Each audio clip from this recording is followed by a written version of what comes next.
Soy valenciano, soy de un pueblo que se llama Requena, más que de un pueblo, de una pedanía del pueblo, donde mi padre era maestro de escuela.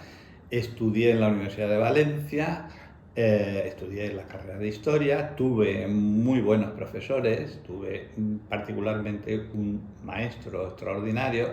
Joan Reglà, que yo acabé la carrera en el 70.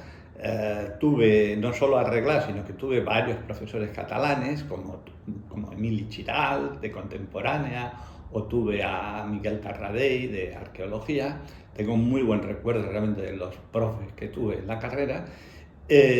Yo, acabada la carrera, fui becario de investigación e inopinadamente, en el año 72, mi maestro, que es recién creada la Universidad Autónoma de Barcelona, me planteó, de manera, insisto, sorprendente completamente para mí, un día en su despacho, si yo me querría ir con él a Barcelona, porque cuando se creó la Autónoma de Barcelona, una de las finalidades primeras que se plantearon en su momento el Ministerio al crear la Autónoma de Barcelona fue llevar a Barcelona a catedráticos catalanes que estuvieran fuera de Barcelona. Uno de esos catedráticos a los que les ofrecieron irse a la Autónoma de Barcelona fue a Reglà. Lo que yo menos me podía imaginar es que me llevara de la manita mi maestro Joan Reglà, al que obviamente le debo mi carrera profesional, puesto que yo inicialmente, como tantos otros compañeros, lo que estaba planteándome era preparar oposiciones a cátedra de instituto. Pero la vida tiene estas, o te ofrece estas sorpresas, de manera que yo le dije que sí, le di la respuesta que sí a la propuesta de mi maestro de ir con él a Barcelona. Y también lo que nunca me imaginé es que iba a estar en Barcelona toda mi vida. Es decir, yo pensaba que en algún momento pues sacaría unas oposiciones y me iría a tal o a cual destino. Pero la vida es así de azarosa. Al año siguiente de hacerme esta oferta y de estar ambos, mi maestro y yo, en Barcelona, él se murió de un cáncer súper rápido. De manera que, más sorprendente todavía, yo en diciembre del 73 me encontré con la responsabilidad de asumir la herencia, entre comillas, del que había sido mi maestro. Y por lo tanto, digamos que ya desde joven tuve que asumir solo pues el reto de este mundo bastante proceloso que era el viejo sistema de las oposiciones, que llamamos oposiciones de antiguo régimen. Yo hice esas oposiciones, sufrí lo indecible. Hoy hablaba con Rafael Benítez, porque pasó él también por un trance similar. Y efectivamente luego pues gané las oposiciones en el año 81. Ironías de la vida, yo gané las oposiciones de la cátedra de la Universidad de Málaga y sin embargo, en su momento, por lo que se llama comisión de servicios, la Universidad Autónoma de Barcelona me reclamó, digamos, que no me fuera a Málaga, es decir, que yo nominalmente fui catedrático de la Universidad de Málaga, pero no di ninguna clase en Málaga, pero los compañeros de la Universidad de Málaga curiosamente me llamaban jefe, cosa que a mí no estaba acostumbrado, ¿no? a este tipo de... En definitiva, toda mi vida ha transcurrido en la Universidad Autónoma de Barcelona, toda mi vida profesional, desde el año 72 hasta que me jubilé y jubilado feliz de emérito, he sido emérito todos los años del emeritoriaje y esta ha sido mi carrera profesional. En cuanto a mis temas, los temas de investigación, yo he de decir que la mayor parte de mi vida, de los temas de investigación que he ido asumiendo a lo largo de mi vida, los he asumido solo, es decir, no por la directriz de nadie. Sí que hice la tesina sobre las Germanías de Valencia bajo la dirección porque entonces vivía, de mi maestro Joan Reglat. Pero ya la tesis doctoral sobre las Germanías de Valencia ya la leí cuando él estaba prácticamente moribundo, y todos mis temas ulteriores de investigación los he asumido pues por mi propio impulso, por mis propias decisiones, equivocadas o no, pero han sido mías desde, sobre todo, y planteo los temas fundamentales, el tema Inquisición, que me ha ocupado un montón de años de mi vida y que surgió pues de una manera muy también azarosa. Yo trabajé sobre Inquisición porque me encontré haciendo la tesis doctoral en una documentación en el archivo del Reino de Valencia,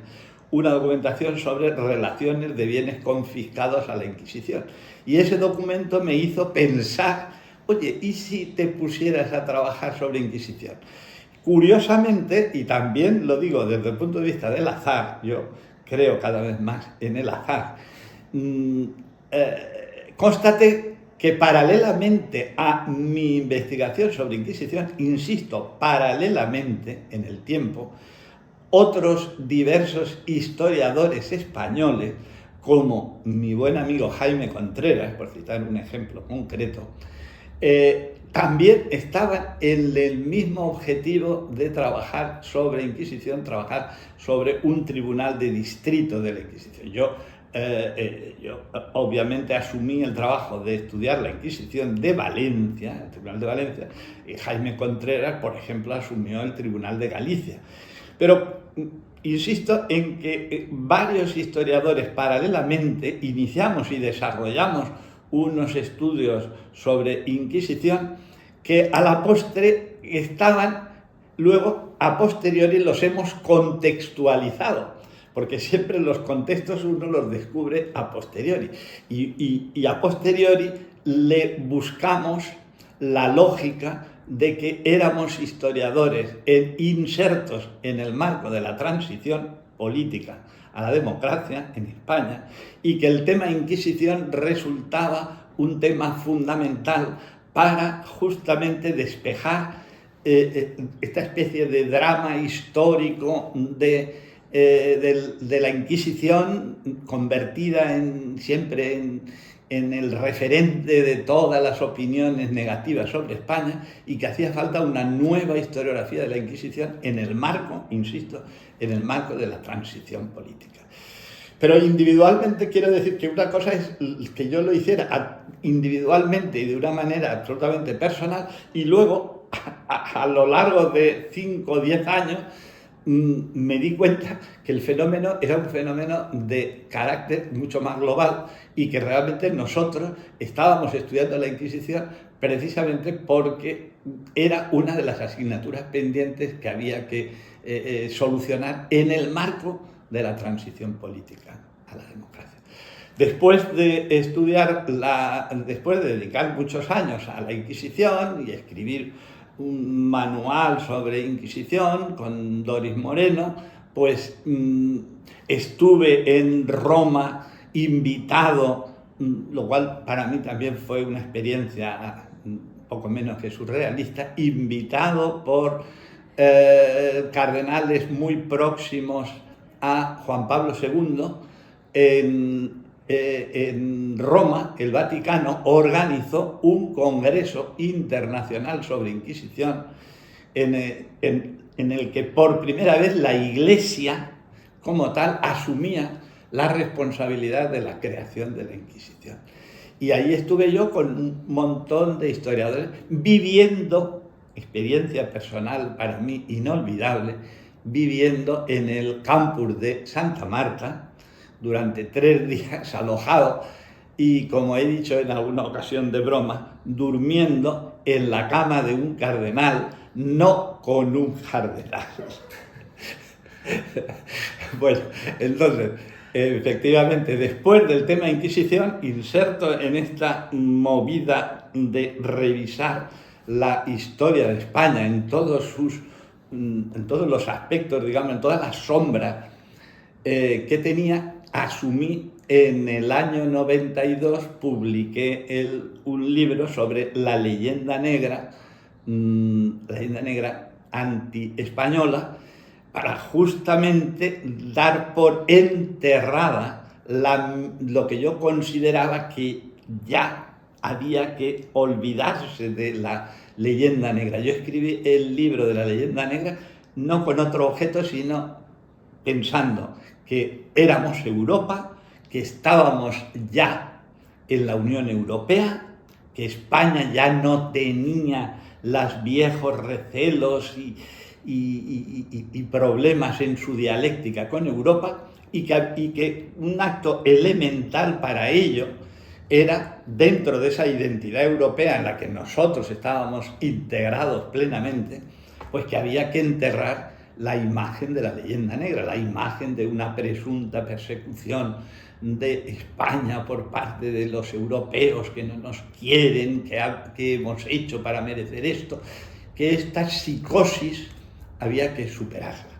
Y luego ya hubo un debate, el tema, yo pensaba que estaba enterrado, pero a caballo de la hipersensibilidad que suscitó en España, en toda España, la problemática catalana, se volvió a resucitar el concepto de la leyenda negra, el victimismo español, la idea de que nos persiguen, y frente a esa imagen, pues sacar pecho y decir que, en fin, somos maravillosos y extraordinarios. Y en esa dialéctica hemos estado y estamos a lo largo de estos últimos años. Yo nunca me imaginaba que el tema emergiera de la manera que emergió, y con el éxito publicitario extraordinario que tuvo el libro, por ejemplo, el libro de Elvira Roca Barea. Éxito que en buena parte se explica porque el conjunto de España, el conjunto de la sociedad española, tenía la necesidad de restañar heridas muy concretas relacionadas con Cataluña, con la problemática catalana, y lo más fácil era volver a resucitar el tema de la leyenda negra y esta idea de que nos persiguen y nos amargan la existencia, ¿no? Y esta es un poco la historia de este tema. Yo, afortunadamente, he debatido con Roca Barea en alguna ocasión sobre este tema, y mi postura al respecto hoy sigue siendo la misma del 92. Creo que no tiene sentido esta permanente invocación al victimismo español, y sobre todo no tiene sentido, y hay que superarlo, la dependencia de la opinión foránea. España creo que tiene la madurez suficiente para no estar permanentemente con un ojo mirándonos el ombligo y con otro ojo mirando a Europa, a Europa o a América, diciendo qué dicen de nosotros. Yo creo que tenemos la madurez suficiente como para pensar por nosotros mismos, con nuestras virtudes y con nuestros defectos, con nuestras glorias y con nuestras sombras, y creo que ese es el camino de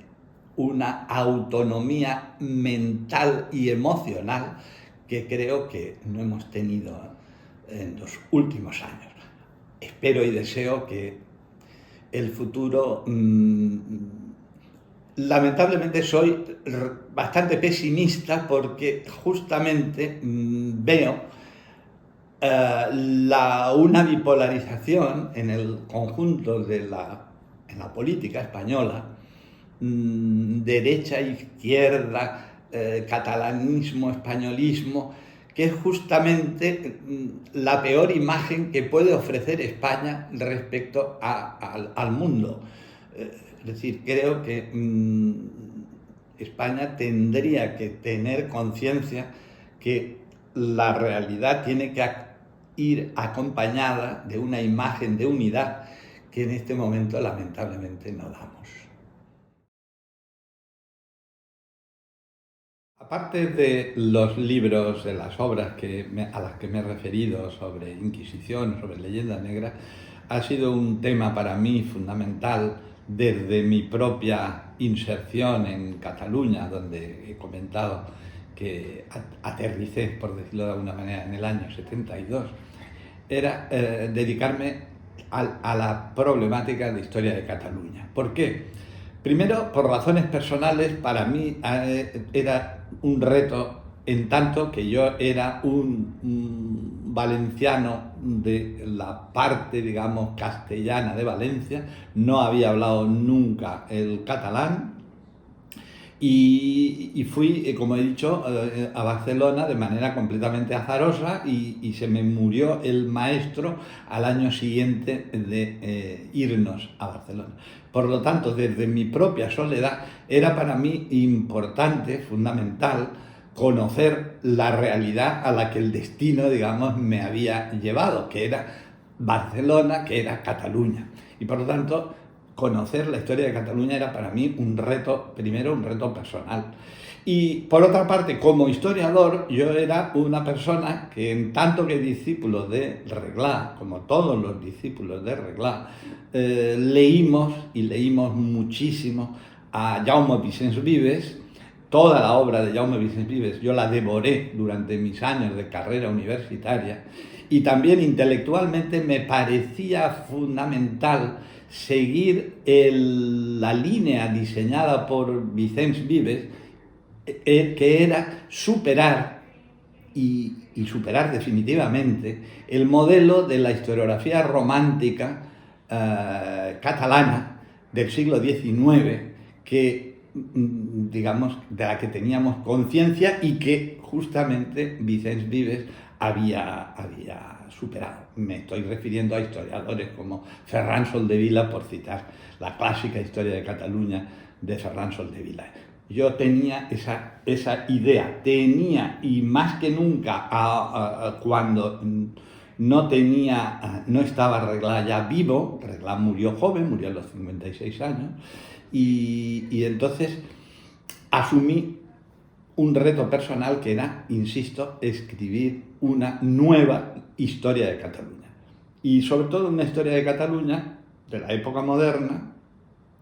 y de la época de los Austrias, porque fundamentalmente a mí lo que me interesaba como historiador de la historia de Cataluña era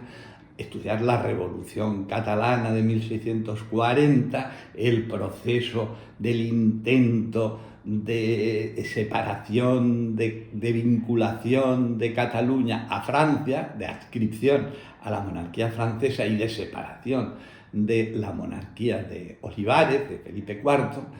y esto por una parte, y luego el famoso 1714, es decir, el final de la Guerra de Sucesión, que como sabéis perfectamente, pues ha sido el mito referencial del nacionalismo catalán siempre, la Cataluña que no pudo ser, la Cataluña que merecía ser y que los Borbones no le dejaron ser. Esto para mí constituía, tanto en el terreno intelectual como en el terreno político, un desafío extraordinario, y más sin mi propio maestro, y de manera que respondí a ese desafío escribiendo una historia de Cataluña, siglos XVI-XVII, que publicó la editorial Ariel, 2 tomos. Uno de los tomos era el repaso narrativo descriptivo de la historia de Cataluña, y el otro era más bien un análisis de la gestación de lo que podríamos llamar el nacionalismo catalán, con el título, creo recordar, que tenía ese segundo volumen, que eran los caracteres originales de Cataluña, la historia de Cataluña. En cualquier caso, fue un libro que se publicó en el año 85 y que no gustó a la editorial Ariel, de modo que es un libro que ha quedado, está agotado, y que ha quedado como una especie de recuerdo. Yo personalmente lo asumo en su totalidad, modificaría aspectos ínfimos del libro, pero lo cierto es que la editorial nunca ha querido, pese a que en alguna ocasión yo le he propuesto el tema, nunca ha querido reeditarlo. Y queda como un extraño libro maldito en mi propia historiografía.